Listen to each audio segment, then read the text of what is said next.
সকল ভাইয়েরা আপনারা বাসা বাড়িতে কাজ করাবেন, প্রত্যেকটা মোড়ে মোড়ে পাইপের এরকম খোলার অপশন রাখবেন, আপনারা নিজেরাই খুলে পরিষ্কার করতে পারবেন।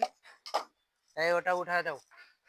আর এটা হলো এই লাইনে দুটা লাইন অ্যাড হয়েছে, এটাও খোলার অপশন আছে।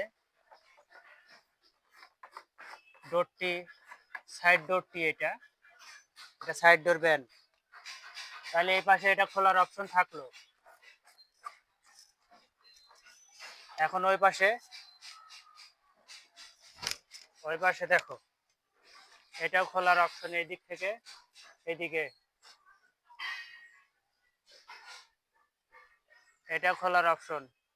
উপর থেকে কিছু এখানে আটকিলে খুলতে পারবে সহজে। এটাও সেম, সহজে কোনো কিছু আটকিলে ওই মাথা থেকে ওই মাথাও আছে, ওই মাথাও দেখো সাইড ডোর আছে, এই মাথা দেখো, এই মাথাও আছে। ঠিক আছে, লেভেলটা কই, লেভেলটা লক্ষ্য রাখবে। এই যে লেভেল, আপনারা এইরকম লক্ষ্য করে আপনাদের কাজগুলো সঠিকভাবে করাবেন। আর আমাদের সাথে থাকবেন, আমার নিত্য নতুন ভিডিওগুলো বোঝার মতো ভিডিও দেওয়ার চেষ্টা করব ইনশাল্লাহ। ভালো থাকবেন, সুস্থ থাকবেন।